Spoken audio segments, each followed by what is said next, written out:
Magandang araw, Bagong Pilipinas. Narito ang Police News Express sa oras na ito. Matagumpay na idinaos ang pagdiriwang ng 30th PCR Month dito sa Multipurpose Center, Camp Brigadier General Rafael T. Crame, Quezon City. Sa pangunguna ng pambansang kapulisan, katuwang ang National Police Commission at mga kasangga mula sa iba't ibang sektor. Sa temang sa Bagong Pilipinas, ang gusto ng pulis, ligtas ka. Tampok sa programa ang pagbibigay pagkilala sa mga individual at unit ng PNP na nagpamalas ng kahusayan sa pagpapatupad ng programang pangkomunidad. Kabilang na ang mga individual na tumanggap ng parangal para sa mahusay na community relations work, information dissemination at proteksyon sa kababaihan at kabataan, mga unit na kinilalang pinakamahusay sa kanilang kategorya.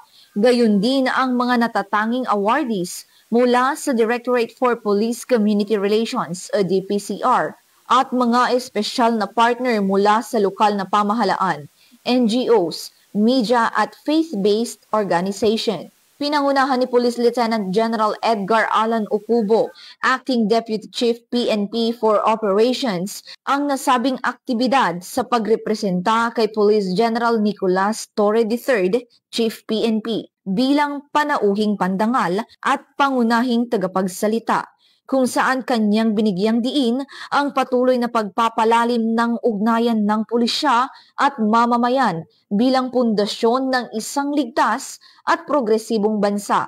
Kasama rin sa programa si Attorney Rafael Vicente Calinisan, Commissioner, Vice Chairperson at Executive Officer ng National Police Commission na nagpahayag ng buong suporta sa mga inisyatibo ng PNP sa ilalim ng panibagong direksyon ng Bagong Pilipinas. Sa pagtatapos ng selebrasyon, muling tiniyak ng pamunuan ng Philippine National Police ang kanilang paninindigan na patuloy na magsisilbing katuwang ng bawat mamamayan sa pagtataguyod ng kapayapaan, kaayusan at seguridad sa buong bansa.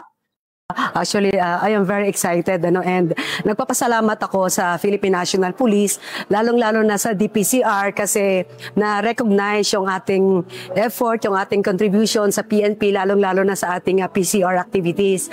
And nakakatuwa at nakaka-inspire na mas gagalingan pa natin at mas gandahan pa natin yung ating serbisyo para sa ating komunidad. At of course, para sa ating mga partners na nagiging kapartner natin sa lahat ng ating mga advocacy, mga activities natin, tayo nagpapasalamat sa kanila dahil sa kanilang tulong, mas napaganda pa yung ating serbisyo publiko. Isang pagbati ng kapayapaan mula sa aming Muslim Brotherhood at on behalf of the National President ng Salam Police Advocacy Group, ay bumabati po ako ng Assalamualaikum warahmatullahi wabarakatuh.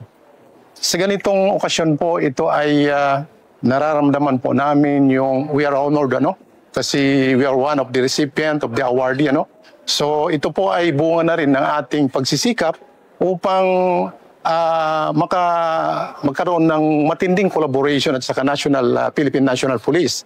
Kasi po yung pag-alam naman natin, Salam Police Advocacy Group, kailangan po natin ma-build yung tinatawag nilang mayroon pong bridging understanding between communities. Hindi lamang po sa isang community, bagkus sa lahat ng communities. Of course, inaaro rin po natin yung matulungan sila sa mga narratives, yung mga negative narratives ng mga makakaliwa upang tulungan ang ating PNP sa kanilang ways forward, yung National Ways Forward activity in combating crime and other problems like terrorism, violent extremism, and other virus of our society. Ito po yung napifeel namin ngayon. Kami po ay nagpapasalamat na kami po ay dito na parangalan. Sa kabila ng aming pagsisikap, nationwide po ito ang Salam Police Advocacy Group from Region 1 to Region 13, Region VARM, Region CAR, Region Mimaropa at saka NCR. So kami po ay taus-pusong nagpapasalamat at sinisikap po namin kung ano pa yung may offer namin bilang collaborators or peace advocates ng Philippine National Police. Gusto lang natin iparating na kami po ay isa sa mga haligi, masasabi kong haligi sa pagtataguyod ng kapayapaan. So we are calling all yung Salam Police Advocacy members to be vigilant, to be actively participating in all other community